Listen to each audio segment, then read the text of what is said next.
प्रभु की खोज प्रारंभ कर दी, धन्य हो गया उसका जीवन। अब मुझे प्रभु चाहिए,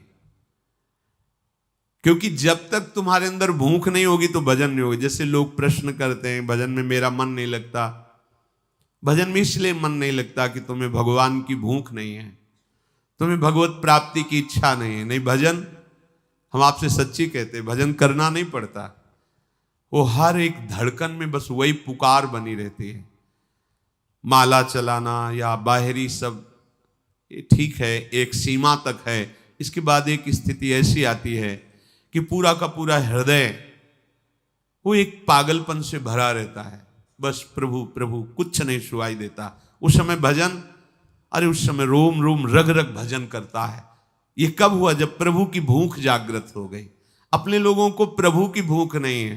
हृदय से देख लो, दरस बिन दुखन लागे नयन, जब से तुम बिछुरे प्यारे कबहु न पायो चैन। ये भूख है। जैसे कई दिन का भूखा आदमी हो, आप उससे मीठी मीठी बातें करो, कोई स्वर्ण आभूषण ऐसा, वो कहेगा पहले हमें भरपेट भोजन कराओ और फिर बात करो। या प्यासा हो तो ना हमें दर्शन की प्यास है, न भगवत प्राप्ति की भूख है, इसीलिए हम परेशान हैं। भजन होता नहीं, भोगों का चिंतन होता है। तो जिसके हृदय में खोज उत्पन्न हो गई, खोज किसकी? खोज तो सब कर रहे हैं, पर असत्य भोगों में सुख की खोज कर रहे हैं। सब कर रहे हैं, सब, चींटी से लेकर सब। चींटी भी अगर चल रही तो उद्देश्य है उसका, कोई दाना मिल जाए खाने के लिए। खोज तो सब कर रहे हैं, पर भोगों में सुख की खोज कर रहे हैं। कोई महान भाग्यशाली भोगों की तरफ पीठ करके भगवान की खोज में चला, कोई बिरला ही। इस मार्ग में चल भर तुम देव, लक्ष्य पे वो लक्ष्य खुद आपके पास आ जाएगा। आप पहुंच नहीं पाते, आप नहीं पहुंच सकते, आप नहीं पहुंच पाते। वो लक्ष्य खुद आपके पास आ जाता है। इसीलिए उनको करुणा वरुणालय कहा गया है। आप चलो तो उनके लिए तो चलो, आप उनके लिए तो थोड़ा रो, उनके लिए थोड़ा बिकल हो।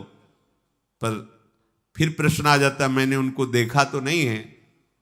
तो जब देखा नहीं, बात नहीं की है, तो फिर रोना कैसे आवे? इसीलिए कहते हैं नाम जप करो। अगर नाम जप है तो आप देख भी लोगे, बातचीत भी कर लोगे, मिल भी लोगे।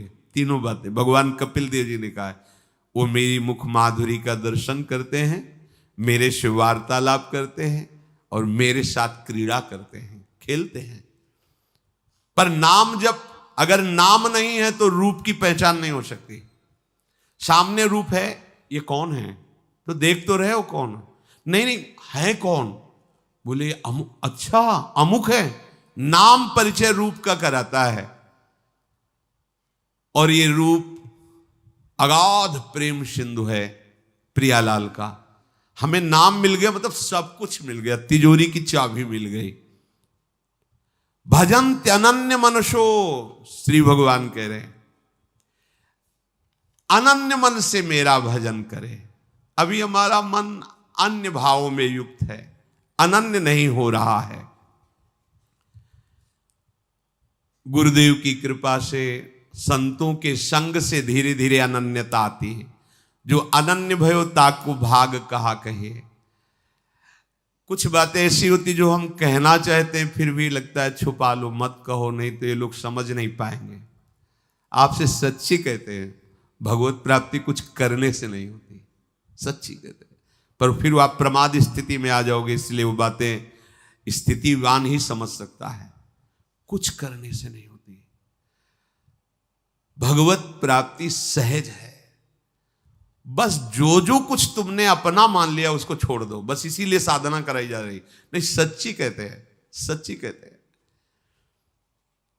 जो भी किया जा रहा है सब प्रकृति के अंतर्गत है और आदि अंत वाला है। आप देख लो, जो भी किया जा रहा है, क्या आदि अंत वाली क्रियाओं से अनंत को प्राप्त किया जा सकता है? क्या अनित्य शरीर की अनित्य क्रियाओं से नित्य तत्व को प्राप्त किया जा सकता है? नहीं। इसीलिए हम कह रहे हैं कि हम छुपा करके इसीलिए कि आप फिर कहोगे फिर ये करो ये करो ये करो, ऐसा आप आदेश करते हो क्योंकि आप असत धारणा से युक्त हो, असत क्रियाओं से युक्त हो, असत शरीर में अहम किए हो। नहीं तो जिस समय गुरु कृपा से बात हटती है तो सच्ची मानो रोम रोम भगवत स्वरूप है।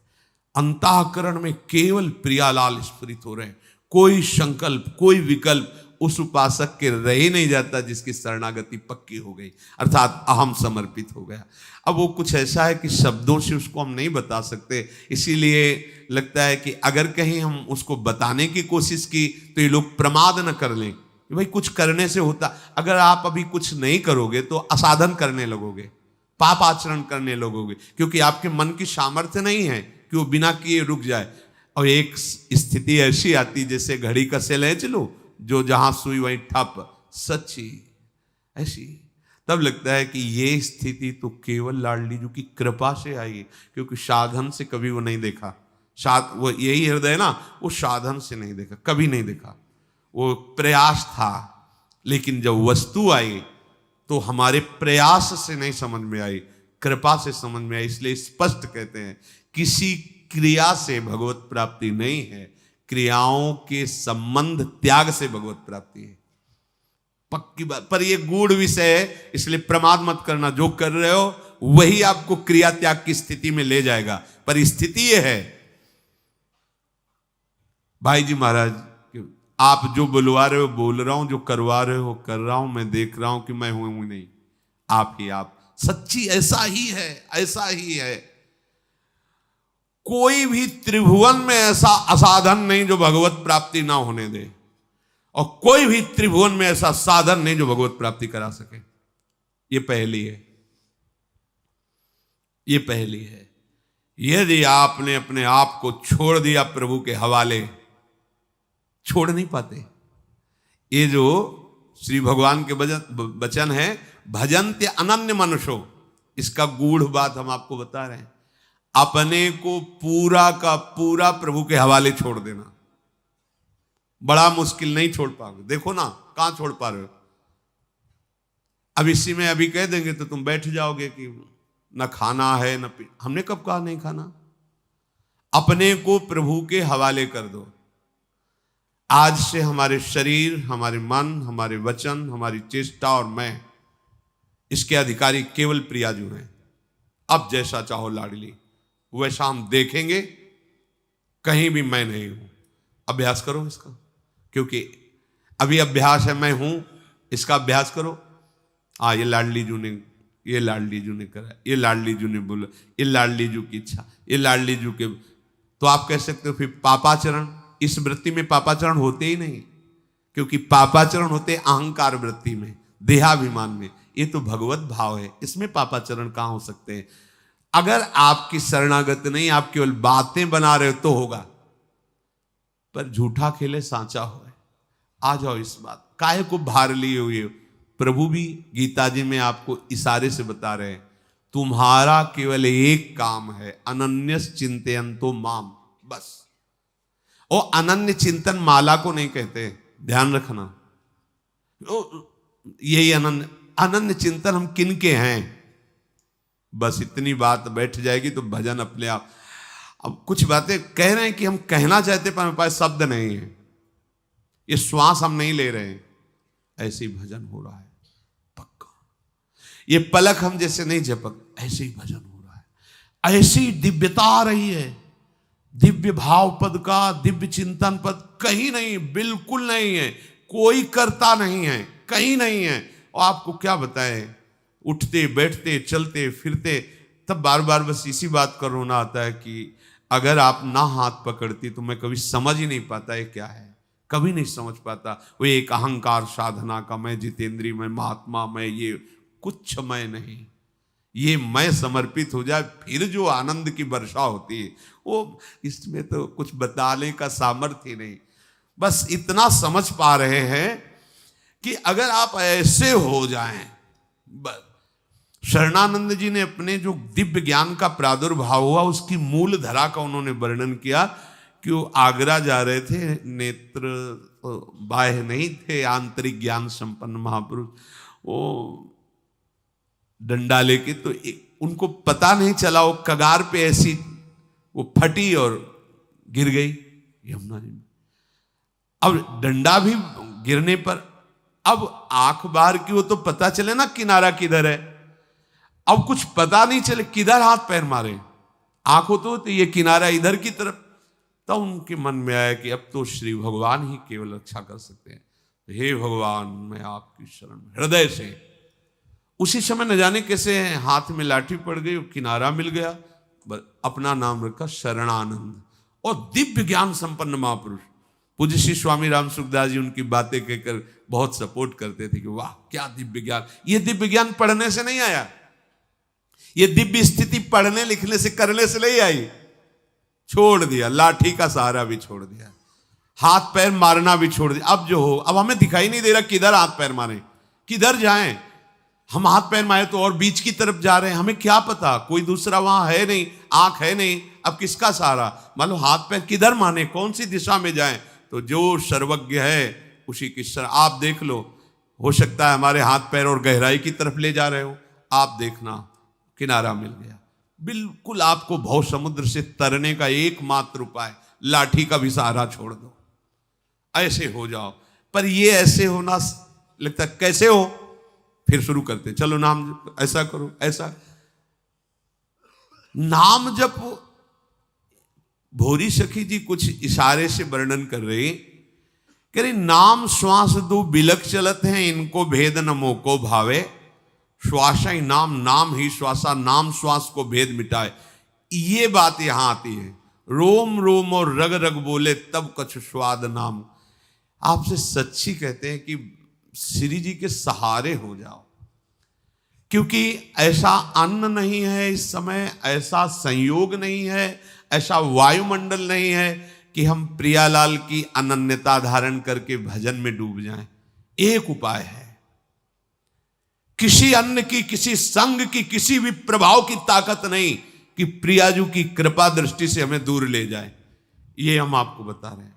अगर आप इन सब बाह्य बातों को गौर करके मुख्य बात हमारी महारानी जू का आश्रय ले लो। लालजू का इसलिए नहीं कहते कि लालजू की कृपा से ही तुम यहां तक आए हो, और लालजू की कृपा तुम्हें प्रियाजू के चरणों की शरणागति देने का मार्ग दिया है। रसघन मोहन मूर्तिम विचित्र केलि महोत्सवोल्लसितम, राधा चरण विलोडित रुचिर शिखंडम हरिम बंदे। जैसे मां कोई भी कार्य कर रही हो, एक दृष्टि उसकी अपने बच्चे पे रहती है, ऐसे अनंत माताओं का जो प्यार है वो हमारे श्री कृष्ण के वात्सल्य समुद्र के एक अंश से है। और ऐसे श्री कृष्ण जिनके प्रेम में बिक चुके हैं वो हमारी लाडली जू। हम तुम्हें कैसे बताएं कि लाडली जू कितना प्यार करती हैं, हम सबको प्यार करती हैं। आप देखो, पीछे से जीवन को देखो और यहां तक देखो जहां बैठे हो। आप क्या किए हो जो यहां तक आ चुके हो, क्या किए हो? केवल कृपा दिखाई दे रही। आगे भी ऐसे ही बस चले जाओ, डूब जाओगे। हाथ पैर मारोगे तो डूबोगे नहीं, ऐसे ही चल, राधा राधा। अगर आप चलोगे, धीरे धीरे चलो, कोई परिस्थिति देंगी कृपा से, तब ऐसे हो जाओगे। अब ये अहंकारी जीव सही ढंग से ऐसे नहीं हो रहा, परिस्थिति आती है, कृपा की परिस्थिति आती है। कई बार हमने कहा है कि बलिहारी है इस किडनी रोग की जिसने शरणागत कर दिया।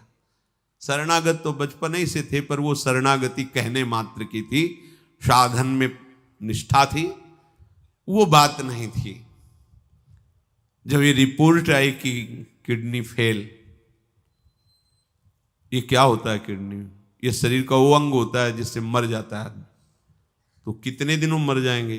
अब हमें तो ज्ञान ही नहीं था। अब त्यारा उससे गंगा किनारे, तो हमको पता थोड़ी था अंग कौन होता है, क्या, ये हमें नहीं पता था। कभी भी मर सकते हो, ये बढ़िया बात उनके मुख से निकली।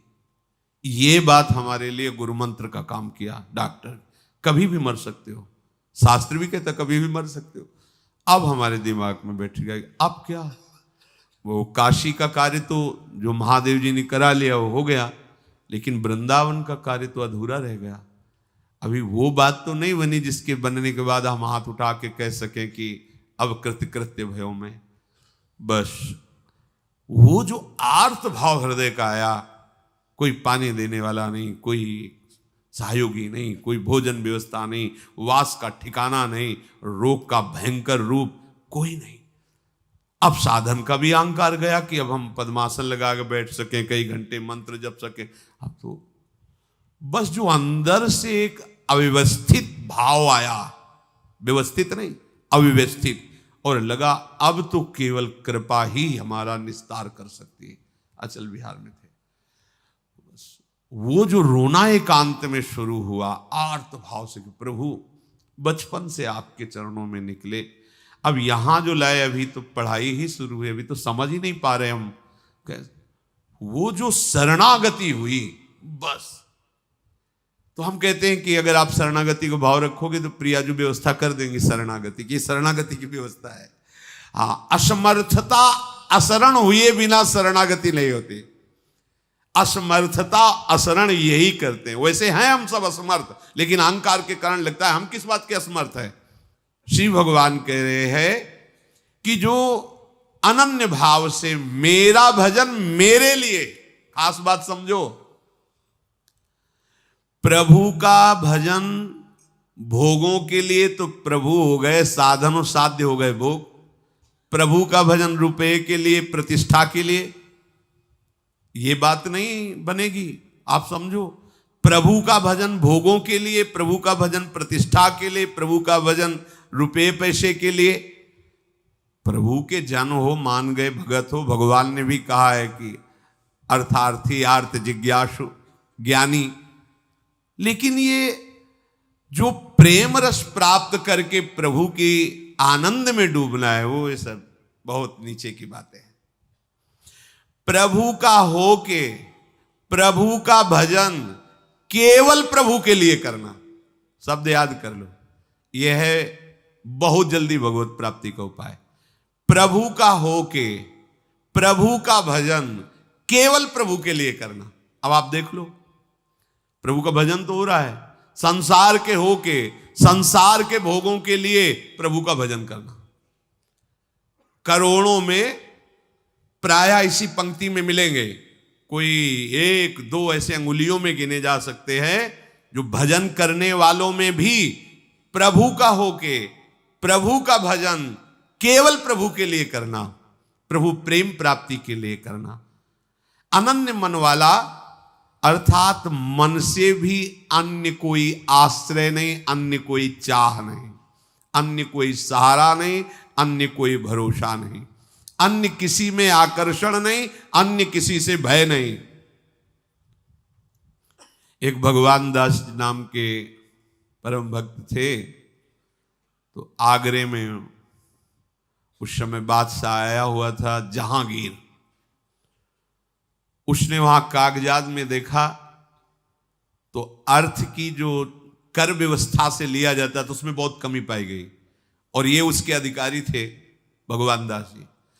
ये कंठी तिलक माला धारण करके नाम जप करते हो, जो कंठी तिलक धारण करके सामने से निकलता उसकी चुंगी नहीं लेते, कर नहीं लेते।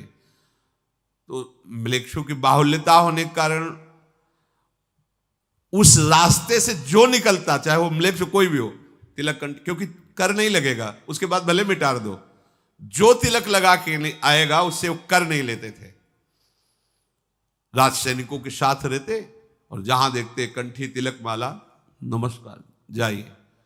तो उस रास्ते में प्रसिद्ध हो गया था कि अगर यहां कर नहीं देना है तो बस फटाक से ऐसे तिलक लगाओ और कंठी पहन लो, बाद में भले उतार देना। और वहां कर ही नहीं पहुंचता, तो जहांगीर ने इनको बुलाया, क्या बात है, यहां कर की व्यवस्था बिल्कुल टूटती जा रही, तुम कर। तो उन्होंने कहा कि आपको पता ही चला होगा हमारी बात को। बोले हाँ पता चला, जो कंठी तिलक धारण करते हैं आप उनसे कर नहीं लेते।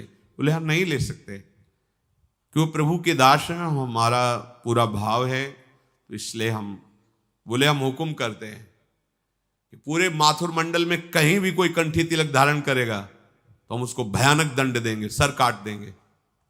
ऐलान कर दिया जहांगीर, जैसे अकबर ने ऐलान किया था आगरे में मधुकर शाह तिलक लगा के। दूसरे दिन ये द्वादश तिलक कंठी धारण किए हुए पहुंचे।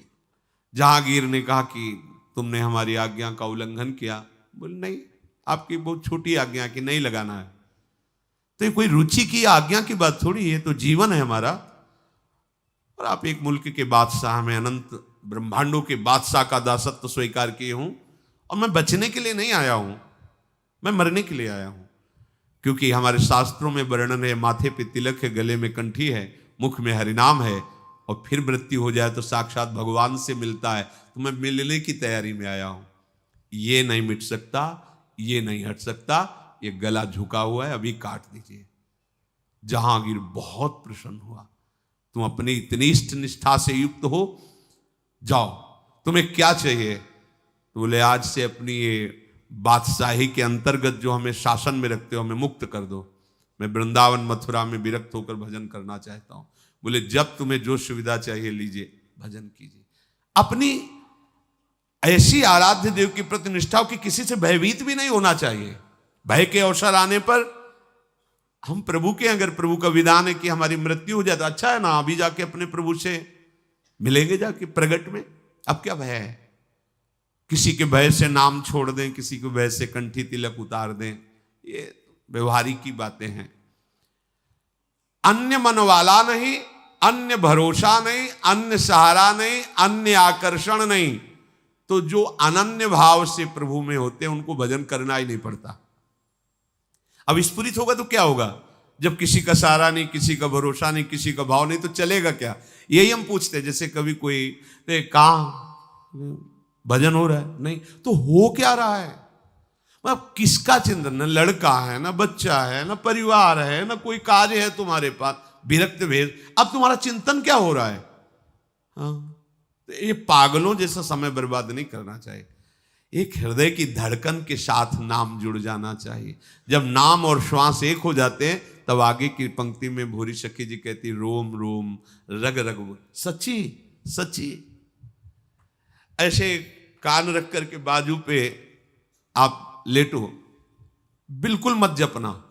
और यदि प्रियाजू के अनन्य शरणागत हो, देखो क्या सुनाई दे रहा है। देखना, आपको कान की गूंज में मंत्र सुनाई देगा, नाम सुनाई दे। जैसे से कान बंद करो तो साय नहीं होता संसारिकता में, ऐसे उसमें मंत्र चलता नजर आएगा। अजपा जाप स्वाभाविक प्रारंभ हो जाता है, जपना नहीं पड़ता। पर इसके लिए खास बात है अन्य संबंध त्याग। अन्य संबंध ये मायाकृत है, इसलिए त्यागने में कोई श्रम नहीं। आप उन्हें सत्य माने हुए इसीलिए त्याग नहीं पा रहे हैं। प्रभु का भजन किसी भी तरह से शुरू कर दो, लाभ नहीं, परम लाभ है, क्योंकि वो सत्य है। पर जो प्रभु के अनन्य होकर भजन करते हैं उनको जो लाभ प्राप्त होता है, वो आर्त जिज्ञासु अर्थार्थी इनको नहीं प्राप्त होता। प्रभु का अनन्य होकर भजन कर, प्रलोभन के लिए कह रहे हैं। भजन करते करते चित्त को चुराने वाली ऐसी झांकियां आती हैं कि अगर आचार्य कृपा न हो तो हृदय गति रुक जाए। प्रियालाल की ऐसी कृपा होती है, ऐसी झांकियां आती है। वो अगर प्रभु आचार्य स्वरूप जो उनकी सामर्थ्य ना हो हृदय में, तो उस रूप को देखने की सामर्थ्य नहीं, हृदय फट जाए। हृदय की सामर्थ्य नहीं। जैसे 0 वाट में कोई बहुत बड़ी बिजली के जो तार उनका फक से एकदम नहीं हो जाएगा। जो 0 वाट का है उसे बहुत बड़े वाट वाली बिजली में तो वो फक से हो जाएगा। ऐसे ही ये 5 भौतिक शब्द स्पर्श रूप रस गंध का आनंद लेने वाला हृदय और हृदयेश्वर भगवान आनंद समुद्र रूप समुद्र ऐसे फट से हो जाए। इसीलिए मंत्र उपासना से परिपक्व हृदय में भगवान का रूप प्रकाशित। बोले भगवान दिखाई क्यों नहीं देते हैं? दिखाई देने के लिए जो आपको सामर्थ्य चाहिए वो गुरु ने दिया है। नाम मंत्र आप लगो, हृदय जब उस योग्य हो जाएगा तो आपको मांगना नहीं पड़ेगा और रूप अपने आप प्रकाशित हो जाता है। तो जो अनन्य होकर भजन करते हैं उनको जो लाभ प्राप्त होता है वो अन्य किसी भजन करने वाले को भी नहीं। देखो फिर कह रहे तुम जिस क्रिया से संबंध करते हो नित्य निरंतर संबंध नहीं रहता, ना कि नित्य निरंतर क्रिया होती है। तो उससे नित्य निरंतर अविनाशी की प्राप्ति कैसे हो जाएगी? इसलिए तुम्हें सबसे पहले अपने आप को प्रभु को समर्पित कर देना है। अखंड भजन तभी होता समर्पण से अलग हट करके नहीं होता, प्रभु में लीन होकर, प्रभु में तन्मय होकर, प्रभु में समर्पित होकर। जब तुम अपनी इंद्रियां मानोगे, अपना शरीर मानोगे, अपना मन बुद्धि मानोगे, तो तुमसे जो भी कार्य होगा वो व्यवहारिक होगा, लौकिक होगा, वैदिक होगा। ध्यान दीजिए, लेकिन अनन्य भजन नहीं होगा। ये गूढ़ बातें हैं, परमार्थ की गूढ़ बातें। और वो प्रभु की प्रसन्नता के लिए करोगे तो धीरे धीरे समर्पण होगा, फिर अनन्य भाव आएगा। लेकिन जिसने सीधे अपने आप को समर्पित करके, तो उससे उसी समय प्रभु प्रसन्न होने लगते हैं, अनन्य आश्रय से।